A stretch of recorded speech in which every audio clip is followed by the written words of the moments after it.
I'm sorry for you, my sacrificed children. A nation falls without wise counsel. It's no secret that for everything there is a season and a time for every matter under heaven. Now that the prophecy, the abomination that causes desolation standing in the holy place, has been fulfilled. The time has come to reveal the secret behind the immense suffering and misfortunes currently afflicting humanity. Of particular concern is the alarming increase in child and youth mortality.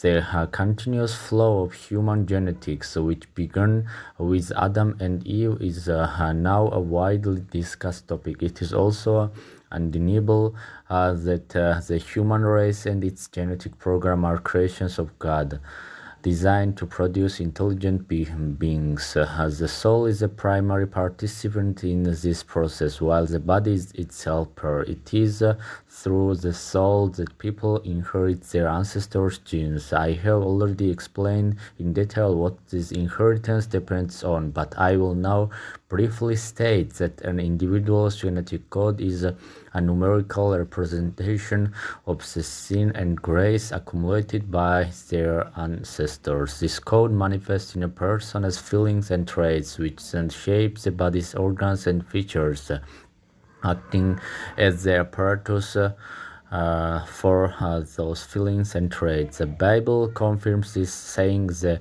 wondrous likeness of the soul and face is noted in the nature of the child, even the embryo. According to God's measure, the main characteristics that determine an individual's genetic code are divided into three categories, and it is by this that fate judges. These categories are category first, individuals with a genetic code that permits up to a 30% violation of universal laws. Category second, individuals whose genetic code falls within the 30%, 50% range of law violation. Category third, individuals whose genetic code falls within the 50% to 70% range of law violation. It is self-evident that life will be much more difficult for those in category first than for others. Human-made laws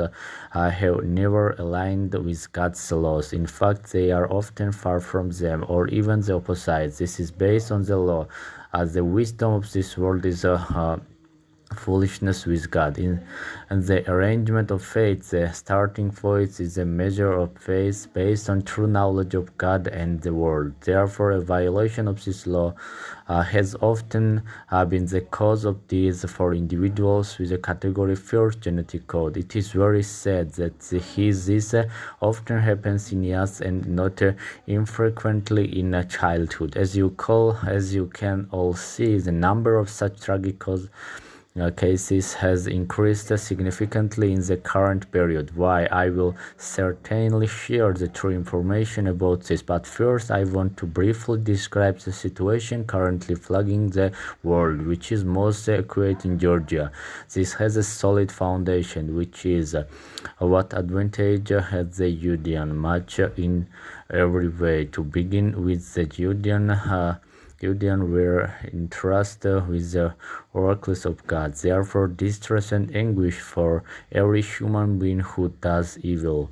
First, for the Judean, then for others, but glory, honor, and peace for everyone who does good. First for Judeans and for others, for God that does not show favoritism. The nation that currently holds the Judean sojourn is called the Georgian nation. It is clearly evident that there is a growing number of misfortunes befalling children and young people. This includes serious illnesses, hatred, and mercilessness towards one another to the point of murder, cruel violence against children and teenagers, accidents, suicides, self-harm, and various kinds of perversions like homosexuality, drug addiction, and alcoholism. This is the current state, and it is the result of this law being fulfilled. In the last days, perilous times will come, for people will be lovers of self, lovers of money, haters of one another, unforgiving, slanderers without self-control, traitors, brutal, haters of good, treacherous, reckless, lovers of pleasure rather than lovers of God, having the appearance of godliness but denying its power, who are always learning and are never able to arrive at knowledge of the truth, but on the contrary oppose the truth. Yes, everything mentioned above is happening in a growing process and has already become a cause for global concern. No parent is safe from the fear that their child could be the next victim.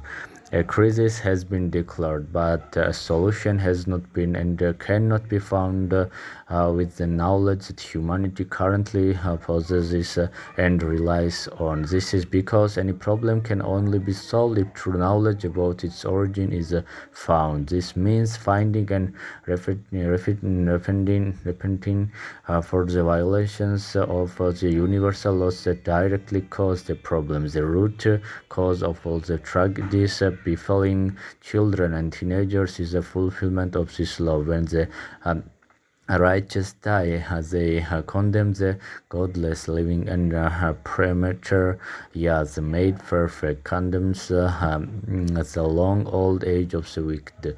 As you can see, God arranged this world so that the fathers have eaten sour grapes and the children's teeth are set on edge, and this should not be surprising to anyone. After all, is not a child a part of their parent's soul and being built from the cells of their body? Does the physical separation mean the connection between them is severed? Of course not. If the connection were severed, there would be no feelings between them, but if feelings and thoughts exist between them, it means they share a common law of destiny.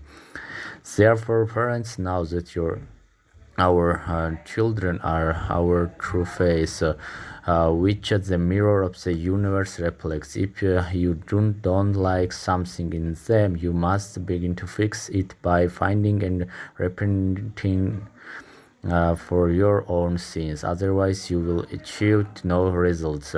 As for the misfortunes that are happening to them today, I will not hesitate to reveal the truth and tell you directly. All of this is happening because of you, parents. The magnitude of your law violations has reached a point where your faith has deviated from the truth and has become almost the opposite. Religions and religious sects have greatly helped you in this. They were able to do this because the devil was able to come among them in human form, and the Antichrist is currently active in the form of a high-ranking cleric. According to biblical prophecies, the Antichrist was to come in the last days in the form of high-ranking religious figure. He would be worshipped and prized by many people. Of course, he would use the knowledge that Satan has acquired during his time as an angel. He would put on such a mask of hypocrisy that no one among men could unmask him except for the one whom God would equip with true knowledge to expose him. Otherwise, humanity would reap universal food. I will cite the biblical evidence for this revealed information. It is the last hour, and as you have heard that Antichrist is coming, so now many Antichrists have come. The man of lawlessness, the son of destruction, who opposes and exalts himself against every so-called God or object of worship, so that he takes his seat in the temple of God, proclaiming himself to be God. His coming is by the activity of Satan with all power and false signs and wonders, like mirror flowing, blood flowing icons and the like, and with all wicked deception for those who are perishing because they refused to love the truth and so be saved. Therefore God sent them a strong delusion so that they may believe what is false, in order that all may be condemned who did not believe the truth but had pleasure in unrighteousness.